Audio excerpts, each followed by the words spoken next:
Breaking news. Hope Uzodinma in tears as Biafra Liberation Army neutralize Zoo terrorists in the old Imo state to recover weapons. Hear the news in details. Wonderful people of Biafra, lovers of freedom all over the world, you are welcome once again to Biafra Unite channel /television this very moment. Today is the 7th of July 2025, and I have another important information for every one of you listening to my voice right now from wherever you are all over the world. Biafrans and lovers of freedom, it don't happen again. And I want you to pay very good attention to this very news because it's very, very important. I can assure you, my people, very soon I will begin to record my news again with swag. I will start recording my news with swag once again. For those who think that by betraying Biafra liberation and by betraying those leading the Biafra liberation will now end the liberation of Biafra, or the dream of those who want to be free, those Biafrans, those innocent Biafrans who want to be free from the damnable zoological Republic of Animal Kingdom, Nigeria. I want you to know that the men of Biafra armed forces are gallantly defending the land of Biafra. So I have received this very news long ago, since yesterday.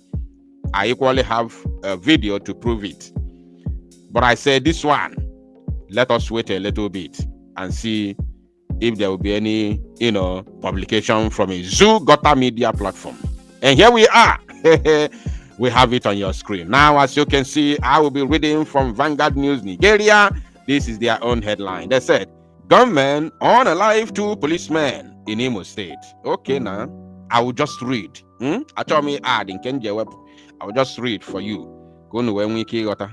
Now, tragedy struck in Okigwe, Imo State on Sunday as unidentified gunmen attacked and unalived 2 police officers on patrol duty. On patrol duty. Patrolling to do what? Patrolling to terrorize our people with AK-47. You are patrolling with AK-47 to terrorize our people in our land, all the way from Futajalon. You must be very, very mad. You must be out of your senses, I can assure you. You're patrolling. Now they continued. The officers attached to Mopo 18 Owerri were reportedly stationed near the old Gariki area when the assailant opened fire on them. While 2 officers lost their lives in the ambush, sources in the area indicated that others sustained injuries but managed to escape. Now, I want you to see here. Pay attention. In the old Gariki, or near old Gariki. You understand? You know what that means. Zoo police terrorists stationed near old Gariki. Of course, you know what that means. Where the Fulanis are. I want you to connect the dot. Zoo police patrol stationed near old Gariki. Who are the people occupying Gariki? All the places called Gariki in Igbo land are all being occupied by Fulanis. All the go and check it. Either Alausa or Gariki, any area called Gariki area in Igbo land, even in the Yoruba land, those places are being occupied by Fulani. Of course, you know what they do. Anywhere Fulani gather, the only thing they discuss is terrorism. Anywhere they gather, go just sneak in, send a spy. You will understand that all the discussions they are having is how to terrorize innocent people. That's why we will not allow anything called Gariki in Biafra territory. Now they continued. Confirming the incident, the police public relations officer in the state, ASP Henry Okoye Anompama, described the attack as unfortunate and noted that efforts were underway to apprehend the perpetrators. And now come today. The incident that happened in Okigwe is a very unfortunate one, Okoye stated. The Commissioner of Police, Imo State, CP Abokidanjuma, a Fulani man for that matter, who can never ever give security to Ndi Igbo in Imo State. I want every Imolite, of course, old Imo, to understand that security in Imo State is not in the hands of Nigerian police and army, because they can never ever give you security. Upon all the attacks in Imo State, all the criminalities of Fulani in Imo State, have you heard that any of them was apprehended? Have you ever heard that Nigerian police arrested one Fulani terrorist in Imo? Have you ever heard anything like that? The answer is no, because they can never arrest them. The Commissioner of Police, the overall head of Nigerian police in Imo State, is led by a Fulani man. He's a Fulani man. Abokidanjuma is a Fulani. You understand now? So that same man can never give you security. He commands the police of Imo State. So he can never command them to apprehend his own brother, knowing fully well that their plan is to take over Imo State. Of course, that is their plan. So he can't give you security. So I want Imolite to understand that the security of Ndi Imo, as it stands now, lies in the hands of Biafra Armed Forces. That is the truth. That is the reality. Whether you want to hear this bitter truth or not, it remains the truth. The only truth that can save the lives of our people in the old Imo State. I'm telling you. Now, they said Abokidanjuma has strongly condemned the attack and gruesome murder of two of their personnel. These officers attached to Mupo 18 Oweri were deployed on routine patrol duty in the old Gariki, where their fellow Fulanis are stationed. Okoye added that the commissioner, along the other commander of Mupo 18 and other senior officers, had visited the scene for an on-the-spot assessment. We have deployed tactical teams and charged them to go all out in synergy with the military to hunt down the hoodlums responsible for this senseless act of violence, he said. Now, you may be asking, so how did you now say Biafra Liberation Army? Don't worry, I will show you video. Now, the incident has heightened concerns about the security situation in the region, with residents calling for urgent measures to curb the spate of targeted attacks on security personnel. Oh, with residents calling for urgent measures. Are you kidding me? Residents calling for an urgent measures to curb the attack, the spate of attacks targeted at security personnel. Are you kidding? So the residents are not calling for an urgent measures to curb the menace of Fulani terrorists and the unaliving of their fellow innocent residents in the old Imo State being carried out by the same so-called security personnel. Are you kidding? Vanguard. And who are these residents? Don't tell me Hope Uzodinma and his criminal gang. Who are the residents that are calling for an urgent measure to curb the spate of targeted attacks on security personnel, while the same residents are not calling for an urgent measure to curb the spate of targeted attacks on innocent citizens, their fellow residents of the old Imo State?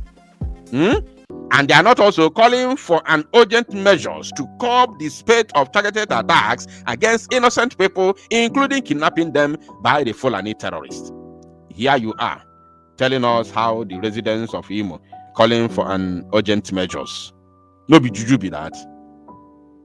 No be juju be that. Umuokoko. Now, I don't want to talk too much. I have a video to show us. Let us quickly watch the video of what happened in Okigwe, Old Imo State, Okigwe State, Biafra land, as it stands now. Crusade on a life and direct in Okigwe State under Okigwe Urban Central. Ever and the Nigerian terrorist police and DSS Nabia and like I say our people ego. Did you hear that? Ever one the zoo terrorists and police Nabia na nakose umunna ego. Innocent passerby. They will be taxing them and of course extorting money from them illegally. While the Fulani terrorists are by the side committing havoc in the same area, Gariki. Yet the terrorists in uniform will be busy extorting from our people, committing acts of criminality and terrorism in our land. All the way from Fotajalono, plus some of them, the Fajuna, Amrona Nibo, they are joining Afa. Mad people everywhere. The amount of the checkpoints. Power bank are your angels, the angels of Chukwukabia Magara, Zehuzoma, worshiping tools. I receive from them. Monsa. But you want them that Okigwe State is a danger zone. Otua. Police should vacate from out of Okigwe State. Fulani should vacate. Completely. The end point is leave. That word comes in capital letter. Leave. Capital L-E-A-V-E. Leave. That word comes in capital letter. That is the end point. Army should vacate. DSS should vacate. That was Sunday morning. Today was the 6th of July 2025. About to the government on 6th of July 2025, Sunday morning worship. The anointing was too much. Sunday morning worship, the anointing was too much. Ifa na subu no in parables. Onya aturi no kawale ya wanne egeji wenu ni afulofia. Against the demons, and the demons receive the anointing. Sir, Pandempa, you got it. One na so ya.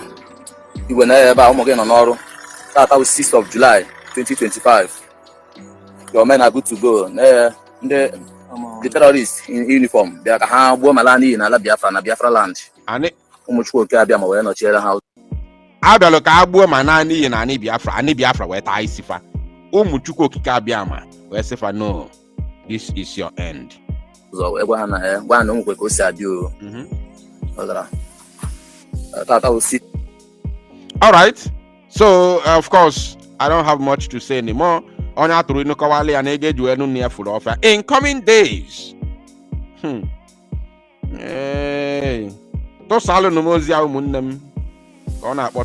make it go viral. Breaking news. Tinubu's minister mentioned federal government's condition to negotiate Nnamdi Kanu's release. Good morning, good afternoon, good evening, wonderful people of freedom all over the world. Wherever you're joining us from today, you're highly welcome to this wonderful YouTube platform. Do not forget to subscribe to this channel, turn on your notification, and we will notify you whenever we drop our spanking news. Now, let us go into the news in detail. But before we round up this news, first thing you have to note is that President Bola Ahmed Tinubu's Minister of Works, that is Dave Umahi, has disclosed that the federal government is ready to negotiate the release of Nnamdi Kanu, the detained leader of the indigenous people of Biafra IPOB. Umahi, who is also a two-time governor of Ebonyi State, dismissed the report that the Southeast has started using Kanu's release as a condition to support President Tinubu's second-term ambition. Now, the minister expressed optimism that Kanu will be released not by pressure and political condition, but by dialogue and God's grace. This is actually a trash talk. It is actually a trash talk. We know that the federal government are the ones holding Nnamdi Kanu. All this whole thing that they are trying to do in court is just to waste time. You know, it's just to waste time to pend the case of Nnamdi Kanu so that they can continue to keep him there. Now look at what Dave Umahi, criminal, is saying, that the only way Nnamdi Kanu can be released is by dialogue and by God's grace.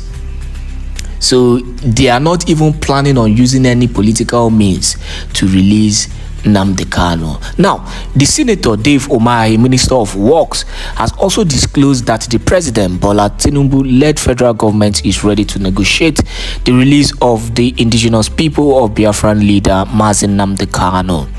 The minister disclosed this while addressing journalists in Lagos on Friday night.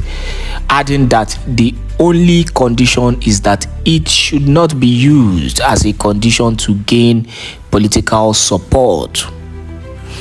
According to the Punch, Umahi subsequently dismissed the report that suggested that the Southeast has started using the release of the estranged indigenous people of Biafran leader as a precondition to support the second term ambition of President Tinubu in the 2027 election. They want to politicize Nnamdi Kanu. I kept on shouting this in the last video I posted, that these people are trying to politicize Nnamdi Kanu release. They want to use it as their 2027 campaign to push Kara in the southeastern part of the country so that they can gain more votes. This is their plan. Tinubu is a politician and he is a criminal. We know his pattern. Now, Dave Umahi went further to explain that the reason for Tinubu's administration position was due to the fact that the current government was not the one that put him in jail. His statement reads, "Somebody asked me about Nnamdi Kanu and I said his matter is not a condition for the Southeast to support the president. We are willing to negotiate his release," according to Dave Umahi, "but no one should make it a condition because the president did not put him there." Umahi then praised Tinubu's performance in office so far, adding that he had been a listening leader and expressed the confidence that Nnamdi Kanu would eventually be released through dialogue and divine grace, not political demands and pressure.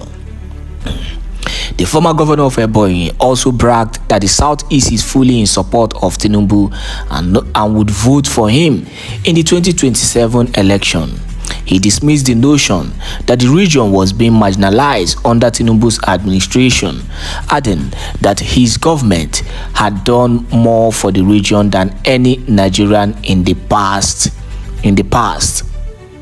Nnamdi Kanu, as we all know, had been in detention, and as we all know, he has been facing trial since 2021 when he was abducted in Kenya and renditioned back to Nigeria. There were claims that he was abducted by the Interpol in Kenya, but the international police had denied having any involvement in the arrest of the leader of the indigenous people of Biafra. It was later reported that the Kenya police, arrested him. The leader in the Southeast have called on President Tinubu to release Nnamdi Kanu and resolve this case through a political solution. However, Kanu's trial witnessed a new dawn after his demand for a new judge was recently granted. As we know, the case of Nnamdi Kanu has been going smoothly, and that is that on that issue. Now, in other issues and other news, Peter Obi was interviewed, on Channels TV. And as we all know, that interview has actually gone viral because he made a critical statement concerning Nnamdi Kanu still being detained in DSS custody. Now, the former presidential candidate of the Labour Party, Peter Obi, has described the continuous detention of the leader of the indigenous people of Biafra, Nnamdi Kanu, as unreasonable situation. It doesn't make sense. As we all know, there is no reason for him to still be in DSS custody. There was no even reason for the arrest, for the abduction in the first place. Now, Obi stressed that it was an unjustifiable action by federal government to continue to keep Kanu in custody for 4 years, especially if the allegations were based on verbal offenses. Now, our news platform reports that the indigenous people of Biafran leader had been detained since the last administration of former President Muhammadu Buhari, who is undergoing a very critical health issue. In fact, the information is that if he be saying don't buy, but that is by the way. Kanu was accused by Department of State Services for inciting violence within the southeast part of Nigeria. Speaking on Sunday during an interview with Channels TV, former governor of Anambra State, Mr. Peter Obi, stated that Kanu's alleged use of vulgar words was not enough reason for his continued detention. He said, "For every one of them, I mean, why is he still being held? It does not make any sense to me." Some people said that because he used vulgar words and everything. I've not seen it. They said he's using vulgar words, but it doesn't bother me if I'm the president. Whether you call me a thief or an idiot, which they call me today, it doesn't bother me. My duty as a leader is for the common man to put food on the table. If there are people I can talk to, I will talk to them. Let's say tomorrow we have a bandit operating in the northeast. I will meet with them. But that is unjust. That is just to establish a link to say enough is enough, and afterwards I'll deal with it decisively. And that is Mr. Peter Obi's case on the continuous detention of Nnamdi Kanu. These news and these headlines, were the major news that has actually been trending in Biafran land, because these are critical issue. When I mean critical issue, they are critical issues that must be addressed as quickly as possible. Now, what is the situation of Nnamdi Kanu in DSS custody? This has been a question that have actually been going without being checked. And the reality is that I dropped a video on the current situation of Nnamdi Kanu in the last video I dropped, where I clarify that the lawyer of Nnamdi Kanu visited him in DSS custody and gave a brief analysis on Nnamdi Kanu's current situation. That's all it be for my mouth today on today's news. Do not forget that this is the home of news, especially matters trending and happening in Biafran territory. Make sure you share this video to as many groups, to as many platforms as possible. Thank you once again for joining us, and God bless you.